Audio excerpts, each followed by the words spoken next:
بسم اللہ الرحمن الرحیم۔ السلام علیکم۔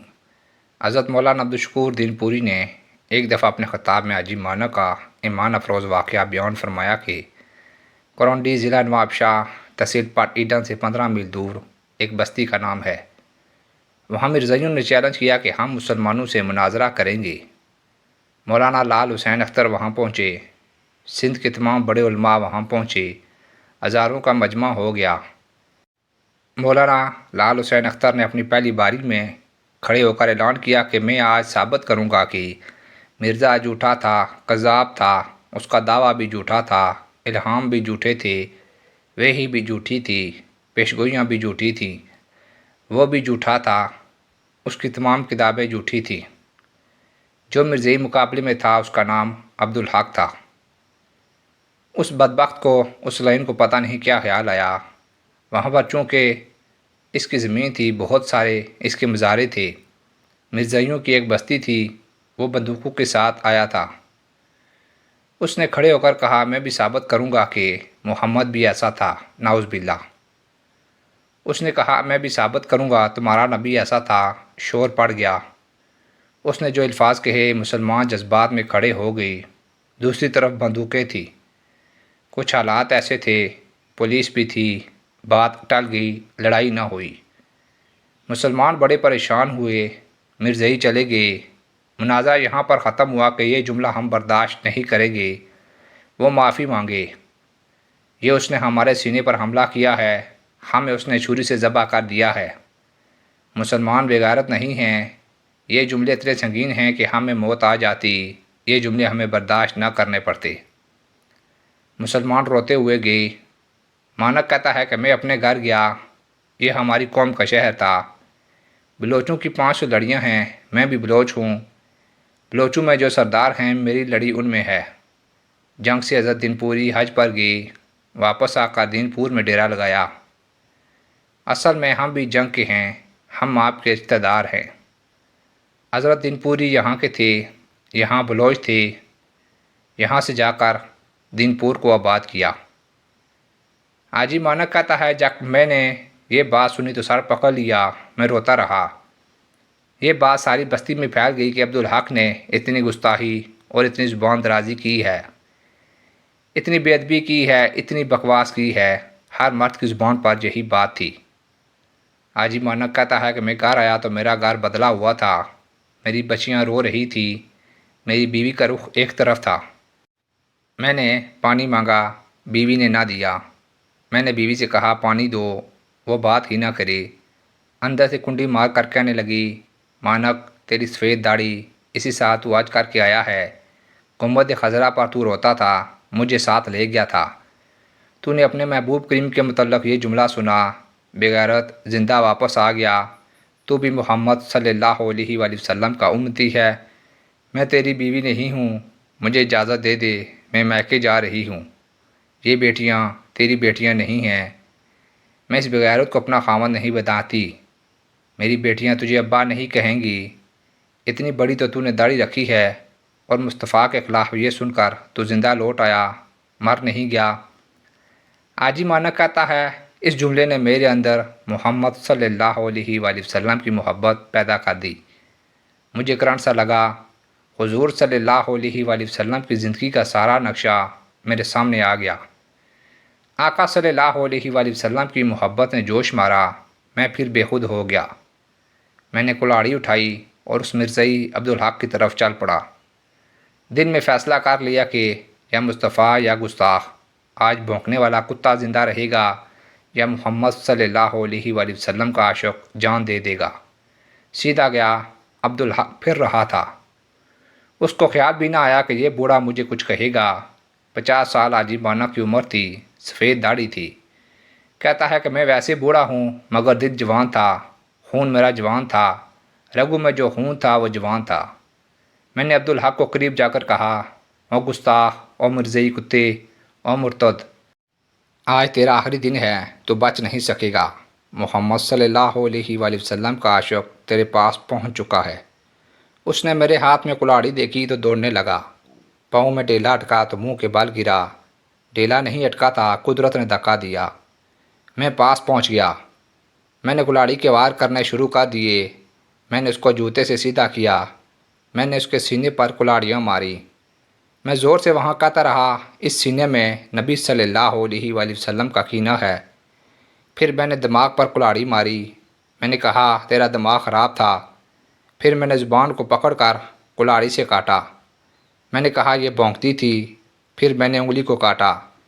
میں نے کہا، جب تو نے گستاخی کی تھی تو انگلی مدینے کی طرف اٹھائی۔ میں اس انگلی کو کاٹ دوں گا جو محمد صلی اللہ علیہ وآلہ وسلم کی گستاخی کرے گی۔ حاجی مانک کہتا ہے، جب میں حیدرآباد جیل گیا تو حضور صلی اللہ علیہ وآلہ وسلم کی زیارت ہو گئی۔ آپ صلی اللہ علیہ وآلہ وسلم نے کہا، گھبرانا نہیں، تو پھانسی کے تختے پر چڑھا تو تیری شہادت کی موت ہوگی۔ حاجی مانک کہتے ہیں کہ میں نے اس کو ختم کیا۔ میرے کپڑے اس کے خون سے خون آلود ہو گئے۔ پلید خون سے، مرتد کے خون سے نفرت آ رہی تھی، بدبو آ رہی تھی۔ میں سیدھا تھانے چلا گیا، قریب تھانہ تھا۔ تھانے دار نے مجھے دیکھا کہ سر پر پگڑی نہیں، ہاتھ میں کلاڑی ہے، کپڑے خون سے بھرے ہوئے ہیں۔ وہ تھانے دار مجھے جانتا تھا، میں شریف آدمیوں میں شمار ہوتا تھا۔ میں کبھی کبھی مسجد میں اذان بھی دیتا تھا۔ تھانے دار نے کہا، مانک خیر ہے؟ میں نے کہا، کل جس کتے نے، جس مرتد نے، جس لعین نے، جس گستاخ نے گستاخی کی تھی، الحمدللہ آج وہ زبان خاموش ہو چکی ہے۔ اس کے خون کو کتے چاٹ رہے ہیں۔ مجھے ہتھکڑی لگاؤ، مجھے گرفتار کرو۔ تھانے دار خود کانپنے لگا اور رونے لگا۔ اپنی ٹوپی اتار کر میرے پاؤں میں ڈال دی اور کہنے لگا، میں تجھے گرفتار کر کے خاتم النبیین حضور صلی اللہ علیہ وآلہ وسلم کی شفاعت سے محروم ہو جاؤں؟ پولیس والے دوڑ دوڑ کر حاجی مانک کے لیے دودھ لا رہے ہیں، رو رہے ہیں۔ کہتے ہیں، ہم سے وہ کارنامہ نہ ہو سکا جو ایک بوڑھے نے کر دیا۔ حاجی مانک، ہم تجھے مجرم کہیں یا محمد کا عاشق کہیں، ہم تجھے ہتھکڑی لگا کر کل محمد صلی اللہ علیہ وآلہ وسلم کے سامنے شرمندہ ہو جائیں۔ میں حکومت کو پٹی اتار کر دے دوں گا، مگر تجھے گرفتار کر کے حضور صلی اللہ علیہ وآلہ وسلم کے سامنے شرمندہ نہیں ہوں گا۔ میں اوپر اطلاع دیتا ہوں، مانک تو میرا مہمان ہے، تو قاتل نہیں، تو نبی کریم صلی اللہ علیہ وآلہ وسلم کا عاشق ہے۔ سبحان اللہ۔ حاجی مانک کہتا ہے، انہوں نے میری بڑی خدمت کی، سکھر پولیس کو اطلاع دی، وہ بھی آئی۔ میرے قریب کوئی نہ آیا۔ مجھے کہا، کار میں بیٹھ جاؤ۔ وہ آپس میں چہم گوئیاں کہنے لگے، ہم عورتوں کو پکڑتے ہیں، آج تک ہم نے ڈاکو پکڑے، آج تک ہم نے چور پکڑے ہیں، آج اس کو لے جا رہے ہیں جس کے دل میں آقا صلی اللہ علیہ وآلہ وسلم کی محبت ہے۔ مانک کہتا ہے کہ میں سکھر جیل میں گیا تو تمام ڈاکو اکٹھے ہو گئے، دیکھ کر رونے لگ پڑے۔ کوئی کہنے لگا، میں نے ماں کو قتل کیا، دوسرے نے کہا، میں نے بہن کو قتل کیا، ایک نے کہا، میں نے باپ کو قتل کیا۔ مانک، تیری قسمت کا کیا کہنا، حضور صلی اللہ علیہ وآلہ وسلم کے دشمن کو قتل کر کے آیا ہے۔ رونے لگے، کہنے لگے، یہ تو یہ ہے کہ جس سے اللہ بھی راضی ہے، مصطفیٰ بھی راضی ہے۔ سبحان اللہ۔ کوئی دودھ لا رہا ہے، کوئی فروٹ لا رہا ہے۔ پتہ چلا تو محمد علی جلندری وہاں پہنچے۔ مولانا قاضی احسان احمد شجاع آبادی وہاں پہنچے۔ قاضی صاحب روتے رہے۔ فرمایا، ہم تیری زیارت کے لیے آئے ہیں۔ میں خود وہاں پہنچا۔ مولانا وہاں پہنچے، مولانا مروٹی وہاں پہنچے۔ کراچی سے لاہور تک اس کو لوگ دیکھنے آئے جس نے اپنے بڑھاپے میں جوانی دکھائی تھی۔ مانک کہتا ہے کہ رات کو میں کوٹری میں سویا، مصطفیٰ صلی اللہ علیہ وآلہ وسلم کی مسکراتے ہوئے زیارت ہوئی۔ آپ صلی اللہ علیہ وآلہ وسلم نے فرمایا کہ تیری قربانی کا پیغام پہنچ چکا ہے۔ مانک، نہ گھبرا، وکیل نہ کرنا، وکالت میں محمد صلی اللہ علیہ وآلہ وسلم خود کروں گا۔ حاجی مانک، تیری غیرت محمد صلی اللہ علیہ وآلہ وسلم کو پسند آ گئی۔ میں نبی تمہیں مبارکباد دیتا ہوں۔ تو نے ساری زندگی میں جو کارنامہ کیا ہے، فرشتے بھی اس پر رشک کر رہے ہیں۔ مقدمہ ہوا، لندن تک کے وکیل آئے، پورا ربوہ جھونک دیا گیا، پیسوں کے انبار لا کے یہ سارے مرزائی جمع ہوئے۔ ادھر وکالت محمد صلی اللہ علیہ وآلہ وسلم نے کی، بیانات ہوئے۔ وکیلوں نے کہا کہ آپ یہ بیان دے دیں کہ میں نے یہ کام نہیں کیا۔ مانک نے کھڑے ہو کر کہا، میں نے یہ کام کیا ہے، یہ کلاڑی اب بھی موجود ہے، جو بھی میرے مصطفیٰ صلی اللہ علیہ وآلہ وسلم کی گستاخی کرے گا اس پر میں یہی کارروائی کروں گا۔ 3 سال مقدمہ چلا، جج نے جو فیصلہ لکھا ہے وہ سن لو۔ جج نے جب حالات سنے اس نے فیصلہ لکھا کہ محمد صلی اللہ علیہ وآلہ وسلم کا غلام، نبی کا عاشق، پیغمبر کا امتی، محمد عربی کا دیوانہ سب کچھ برداشت کر سکتا ہے، اپنے نبی کی توہین برداشت نہیں کر سکتا۔ جب عبدالحق نے نبی کی گستاخی کی، حاجی مانک دیوانہ بن گیا۔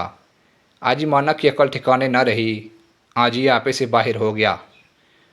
اس نے اس وقت قتل کیا جب اس کی عقل ٹھکانے نہیں تھی۔ جس کی عقل ٹھکانے نہ ہو اس پر قانون لاگو نہیں ہوتا۔ یہ نبی کا دیوانہ ہے، میں دیوانے پر کوئی قانون لاگو نہیں کرتا۔ اس نے جو کچھ کیا ٹھیک کیا ہے، اور مرتد کی سزا بھی قتل ہے۔ سبحان اللہ۔ اللہ کی قسم مانک زندہ رہا، ان میں پھرتا رہا۔ محمد صلی اللہ علیہ وآلہ وسلم نے اتنی نگاہ ڈال دی ہے کہ آج تک بندوقوں والے اس کا بال بیکا نہیں کر سکے۔ محمد صلی اللہ علیہ وآلہ وسلم کی ختم نبوت کی حفاظت آج بھی غلام کر رہے ہیں۔ سبحان اللہ۔ حاجی مانک 70-80 سال کا اس طرح معلوم ہوتا کہ ابھی حوض کوثر سے نہا کر آیا ہے۔ یہ سندھ کا واقعہ ہے۔ میں جب بھی اس علاقے میں جاتا ہوں اس کو بلاتا ہوں، دیکھتا رہتا ہوں، روتا رہتا ہوں۔ مجھے کہتا ہے دین پوری میری طرف کیوں دیکھتے ہو؟ میں نے کہا میں ان آنکھوں کو دیکھتا ہوں جنہوں نے محمد صلی اللہ علیہ وآلہ وسلم کو دیکھا ہے۔ سبحان اللہ۔ کرونڈی پٹ ایڈن سے 15 کلومیٹر دور ہے۔ مانک وہاں رہتا ہے۔ اس کو دور سے دیکھ کر آپ سمجھ جائیں گے اس بستی میں کوئی اتنا حسین نہیں جس پر محمد صلی اللہ علیہ وآلہ وسلم کی نگاہ پڑ چکی ہے۔ اللہ کی قسم یوں محسوس ہوتا ہے جیسے خون ٹپکتا ہے۔ 70 سال کی عمر ہے لیکن معلوم ہوتا ہے کہ ابھی حوض کوثر سے پانی پی کر نکلا ہے۔ سبحان اللہ۔ کہتا ہے کہ 8 دفعہ جیل میں مجھے حضور صلی اللہ علیہ وآلہ وسلم کی زیارت ہوئی۔ ہر 8ویں دن آپ صلی اللہ علیہ وآلہ وسلم کی زیارت ہو جاتی تھی۔ آپ تسلی دیتے تھے کہ مانک نہ گھبرانا، محمد صلی اللہ علیہ وآلہ وسلم تیری وکالت کر رہے ہیں۔ سبحان اللہ۔ زہ نصیب جسے عشق رسالت کی دولت مل گئی، اور ایک مسلمان کے لیے اس سے بڑھ کر اور کوئی چیز نہیں ہونی چاہیے۔ دعا ہے کہ اللہ تعالی ہمیں بھی اس واقعے سے سبق حاصل کر کے اپنے نبی کے لیے جان، مال، وقت، ہر چیز قربان کرنے کی توفیق عطا فرمائے۔ آمین یا رب العالمین۔